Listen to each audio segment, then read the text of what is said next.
Hey guys, welcome back to my channel. As I promised, I'm gonna do that part 2 video because I had been rambling and rambling and rambling for 15 minutes.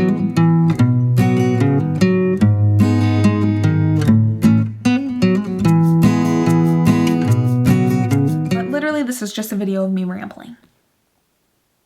So if you have a problem with it, stop watching it. You don't have to watch it. Here we go. So me and my husband got married March 27th. We kind of have like a crazy story of our marriage. We got married super quick. We got married within 11 and a half months. And then we moved into our condo. And we lived in that condo from like the beginning of 2011 until 2013. So we lived there for 2 years. Through that time, the first year of marriage is hard. You're learning how to live with somebody and you're learning how to not be selfish. That was really hard. I think that's really hard for anybody, just kind of finding that balance of like what works for you, what doesn't, trying to get to know your spouse. I feel like however long, if you're only together for 11 and a half months or if you're together for 10 years and then you get married, like being married is different. Went through like the first year was just like trying to get to know each other, whatever. Second year we tried getting pregnant and it just wasn't working. I went to the doctors and they did a lot of testing on me and they found that my estrogen was so low and they wanted to do more tests. And so I went through a grueling year process. Yeah, it was awful. Like I seriously was at the doctor's like every week doing something new, whether it was urine tests. I did that. I had to do MRIs of like my whole body. I had to do CT scans. I had to do blood work. I don't know how many times I got my blood drawn, but they had to do a whole bunch of girly stuff. Ultrasounds. They did a lot of ultrasounds. It just wasn't fun. They found out that like everything was working. I wasn't producing estrogen to ovulate. So they suggested me to go to see a fertility specialist. And so I went to the fertility specialist and he did more tests and then he told me that it just wasn't gonna happen and I wasn't gonna have kids. So obviously I think any woman is gonna be crushed by that news and any family is gonna be crushed by that news. And so he gave us the option of in vitro. And he said that that is probably the best shot for us. He said that we could like try steroid shots or whatever.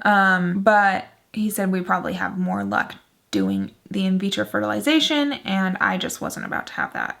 So I'm a controlling person. I just didn't want that. And so we actually had visited Nashville to visit one of my best friends who lived there 2 years in a row, the first 2 years of our marriage. And we had just gotten back from a trip visiting them. So that was late August and we got this news early October of 2012. My husband and I fell in love with Nashville. I had lived in the South for 2 years prior to that.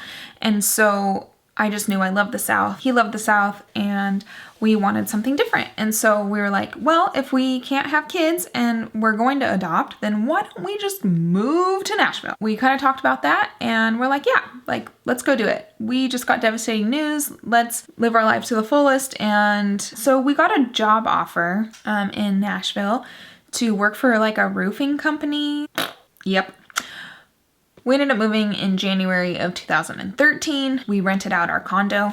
We moved into town and moved like a mile away from one of my best friends. We moved into this apartment complex and it was awful. Like our first night there, we got a great deal. It was 3 bedrooms. It was like $800. And so we're like, yes, Nashville, you are amazing. And then we slept in it for the first night. It was awful.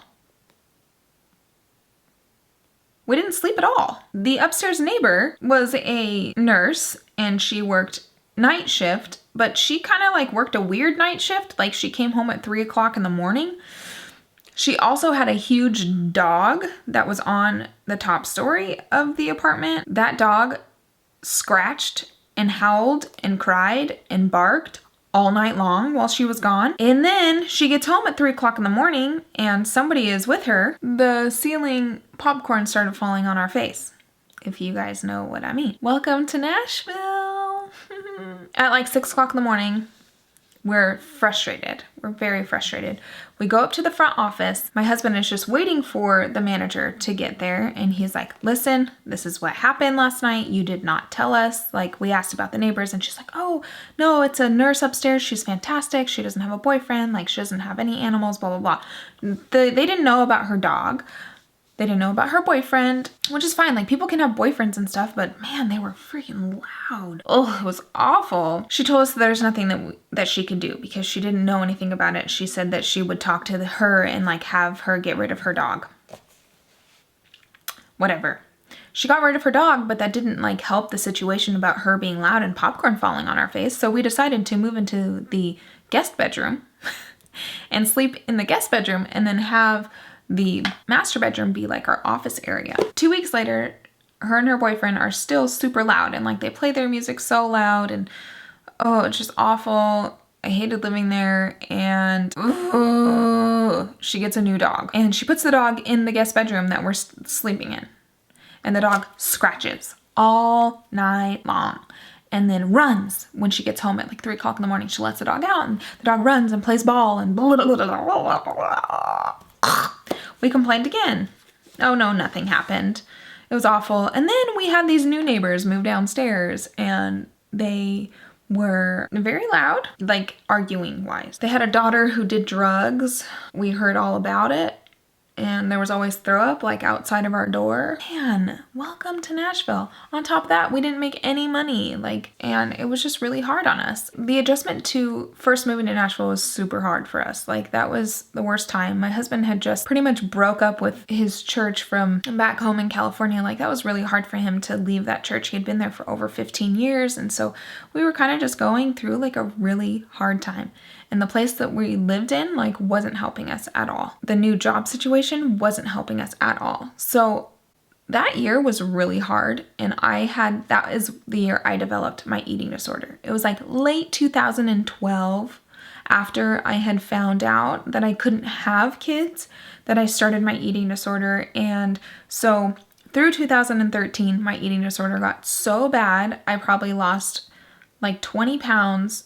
No, it was like more than that. And like at first I did it healthily. Like I lost 25 pounds, like really good. And then like I got to understand like the control factor of losing weight and like counting calories and stuff. And so it just started into really bad anorexia. It was an awful time. We were both stressed out. It was really hard. And then in late 2013, that's when we got news that my dad passed away or like was passing away. So like we weren't making any money. The only money that we were making was the income from our condo.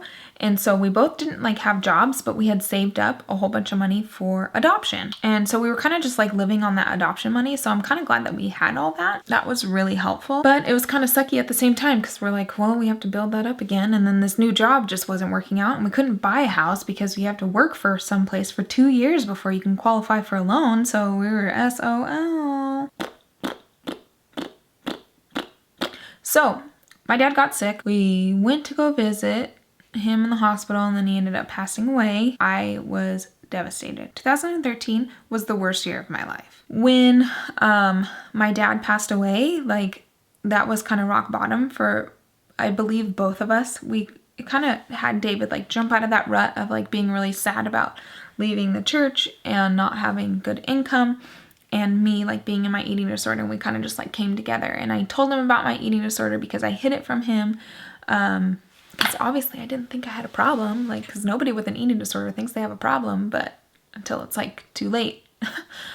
Ugh, gosh, I was so sick. We went back home. I stayed out in California for like a whole month just because I didn't have like any job or anything. So like we were staying with his parents. We sold our condo because we were like down to just pennies and dimes, in our bank account at that point.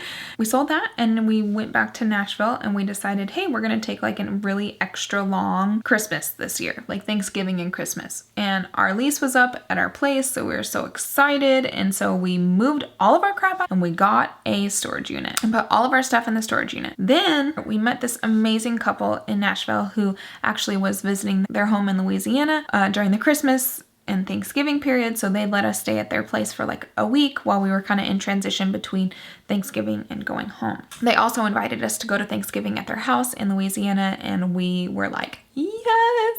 So we drove down to Louisiana, had Thanksgiving with them. It was fantastic. And then we flew home and stayed in California until the beginning of January, which I feel was really needed for us. It was kind of just like a really healing moment. We ended up going and staying in California for the whole month of December, and then we moved back in January of 2014 to Nashville. And then we moved to a new town called Brentwood. We moved into this apartment complex and we absolutely loved it. And then we got jobs and it was amazing. And the rest of our time in Nashville was awesome. And then I got pregnant.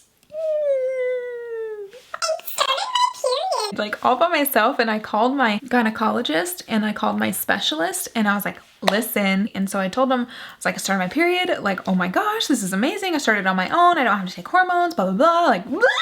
So excited. And so I was like, I'm gonna start trying to have a baby. Like, I'm really gonna try. And the next month I was pregnant. So they told me like that it probably wouldn't happen, blah, blah, blah. But I found out in January of 2015 that I was pregnant. And so I called up my doctor and I was like, oh my gosh, I'm moving home. Like, I'm moving back to California because I'm pregnant and we don't have the greatest job.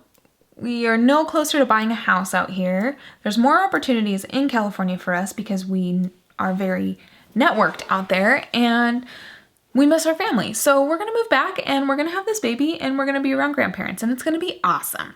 And so I went back to California. We surprised my family before like we did the whole for sure move. We went in January and I called up my doctor. I was like, let me like get in tomorrow. And she's like, yes, absolutely. Come in and we'll do like an ultrasound and we'll do a whole bunch of blood work, like make sure everything's okay. And I was like, cool. So we go back and she like does the ultrasound and like, there's my baby. She was so little. She was only 7 weeks when we first got our ultrasound. And so the heartbeat was great and we were like, yes. And so we kind of surprised our family and like told them then that we were pregnant. And then we made this like montage video. We're like, we're coming home. And it was awesome. And I was so excited. And then we moved home in March. Now we're back in California and I love my life now. And I'll have to tell you guys more about our California experience because these past 2 years have just been phenomenal. We're celebrating 6 years and this is fantastic. Like, we've been together for 7 years. That's so exciting. I love my life and I'm very happy with everything that's going on. Yeah, that's just kind of like our crazy story of Nashville, and I rambled for a really long time again and I don't care because that's me. And so if you guys liked this video, give it a thumbs up. If you guys want to hear more about our story or go into more detail about my pregnancy or my struggle with my eating disorder or Nashville in general, go ahead and put those down in the comments below. I'd like to hear what you guys have to say about everything. Make sure to subscribe to my channel so that you see more of my videos. And if you want to get notifications, you can turn on that notification bell and it'll send you an email when I post new videos. You can also follow me on Snapchat. I always give updates there, or Instagram. And my Snapchat and Instagram are right here. But thank you guys so much for watching and I'll see you guys in my next video. Bye.